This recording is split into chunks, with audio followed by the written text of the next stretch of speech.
Selamat datang. Oke, pernah nggak sih Anda merasa kejepit? Di satu sisi kita pengen banget kerja bener-bener pakai integritas, sesuai iman kita. Tapi di sisi lain, wah, realitas politik kantor tuh kayak arena yang maksa kita buat kompromi. Nah, kali ini kita bakal bedah playbooknya, gimana cara kita bisa navigasi di tengah situasi kayak gitu. Oke, kita mulai dari sini ya, dari perintah intinya. Coba deh perhatiin baik-baik, ini luar biasa banget. Yesus nggak minta kita jadi domba yang lugu doang, atau ular yang licik. Nggak sama sekali. Perintahnya tuh sebuah paradoks yang jenius. Kita harus jadi keduanya di saat yang bersamaan. Punya kecerdasan strategis kayak ular, tapi juga punya ketulusan yang murni kayak merpati. Nah, inilah ketegangan operasional yang akan kita kulik bareng-bareng. Biar gampang ngertinya, kita pakai satu analogi kunci ya.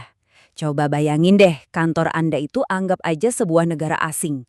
Dan Anda itu diplomat yang ditugasin di sana. Misi seorang diplomat kan unik ya. Dia harus ngerti banget hukum, budaya, sampai seluk-beluk kekuasaan di negara itu. Biar misinya sukses, tapi dia tetap setia 100% sama hukum dan identitas negara asalnya. Nah, itu dia tugas kita. Setiap diplomat yang hebat pasti paham betul apa mandatnya.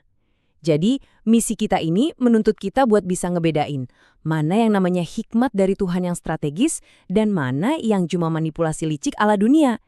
Kelihatannya bisa mirip loh, tapi dasarnya beda jauh. Nah, ini dia nih pembedahan konsepnya. Keren banget.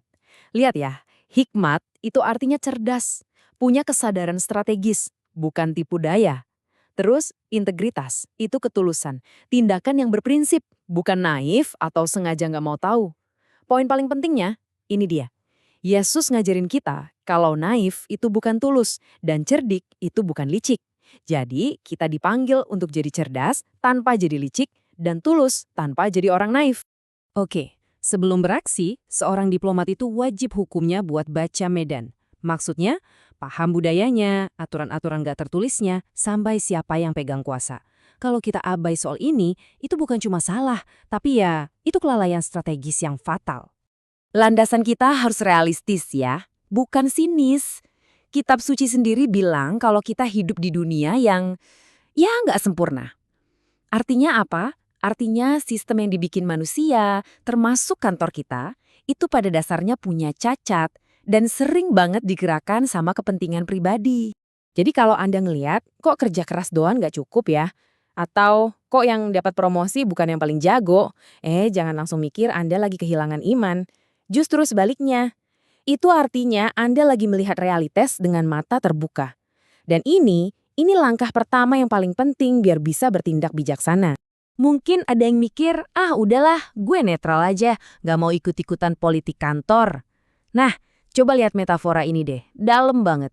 Sikap netral itu kayak kapal yang matiin mesin di tengah sungai deras. Bukannya aman, kapal itu malah bakal kebawa arus entah kemana. Atau lebih parah lagi, bisa hancur nabrak batu karang yang gak kelihatan. Jadi, pasif itu bukan pilihan aman loh, itu justru resep jitu buat jadi korban keadaan. Oke, medannya udah kita pahami. Sekarang seorang diplomat harus tahu mata uang apa yang laku di sana. Nah, di kantor, mata uangnya itu pengaruh. Pertanyaannya, gimana caranya kita bangun dan pakai pengaruh itu secara etis? Ada 3 mata uang utama. Nomor 1, akses. Maksudnya kita ada di ruangan-ruangan di mana keputusan penting dibuat. Kedua, kepercayaan. Jadi orang yang omongannya didengar, kompeten, dan bisa diandalkan. Ketiga, persepsi. Artinya kita mengelola reputasi kita dengan integritas. Nah, kita ini dipanggil jadi ahli sistem, kayak Yusuf, Daniel, atau Esther. Mereka semua bisa membangun ketiga hal ini tanpa ngejual iman mereka. Nah, ini nih yang super penting. Pengaruh itu nggak selalu ngikutin struktur organisasi formal.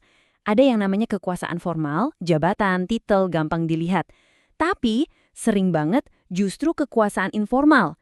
Siapa sih yang paling didengar bos? Siapa yang bisa ngubah keputusan di belakang layar? Itu jauh lebih kuat. Diplomat yang cerdik harus bisa memetakan keduanya. Sekarang, kita pindah ke metafora kedua. Coba bayangkan seorang nahkoda kapal di tengah badai. Nah, menyeimbangkan antara cerdik dan tulus itu kayak gitu. Dia harus cerdik baca arah angin dan arus, biar kapalnya nggak tenggelam. Tapi, di saat yang sama, dia harus tetap tulus, artinya nggak buang kompas atau ganti tujuan seenaknya. Terus prakteknya gimana? Pertama, manajemen kesan. Ini bukan soal pencitraan bohong-bohongan ya, tapi soal gimana kita secara jujur dan jelas nunjukin nilai kita. Kedua, kontrol narasi. Maksudnya, kita proaktif kasih tahu kebenaran sebelum gosip atau salah paham menyebar. Dan yang ketiga, posisi diplomasi. Jadilah pembangun jembatan yang dipercaya, bukan orang yang suka manas-manasin. Semua strategi tadi itu akarnya satu, kewaspadaan yang bijak. Hikmat itu bukan cuma soal berani maju, tapi juga soal bisa melihat bahaya di depan dan ambil langkah buat menghindar. Orang yang naif ya jalan terus aja, akhirnya celaka. Tapi orang yang bijak, dia waspada dan siap. Oke, kita balik lagi ke metafora diplomat tadi. Secanggih apapun dia beradaptasi, ada satu hal yang nggak boleh dia lupain, identitas dan kesetiaan utamanya. Anda harus ingat ini. Kehadiran Anda di kantor itu bukan kebetulan. Itu adalah sebuah penugasan ilahi. Anda itu duta besar yang mewakili sebuah kerajaan yang lebih tinggi. Jadi, cara Anda kerja, cara Anda pakai pengaruh, itu semua adalah kesaksian Anda. Ingat ya, loyalitas utama seorang diplomat itu bukan ke negara tempat dia tugas, tapi ke negara yang ngutus dia. Nah, buat bantu Anda dalam misi ini, ada alat yang praktis banget nih dari playbook yang kita bahas. Sebuah checklist buat evaluasi diri. Anggap aja ini kayak formulir buat Anda, laporan misi ke diri sendiri. Checklist ini bahkan bantu Anda buat lihat posisi Anda sekarang di mana.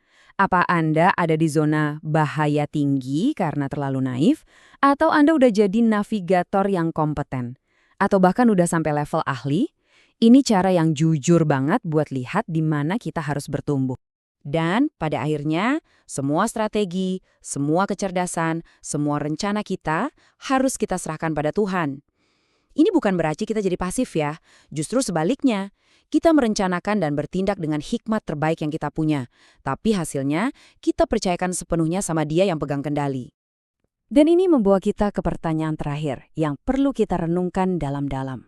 Buat Anda, ukuran sukses yang sejati itu apa sih? Apakah jabatan dan gaji? Atau kesetiaan Anda menjalankan misi sebagai diplomat kerajaannya di tempat Anda kerja sekarang? Jawaban Anda atas pertanyaan ini akan menentukan setiap langkah Anda ke depan.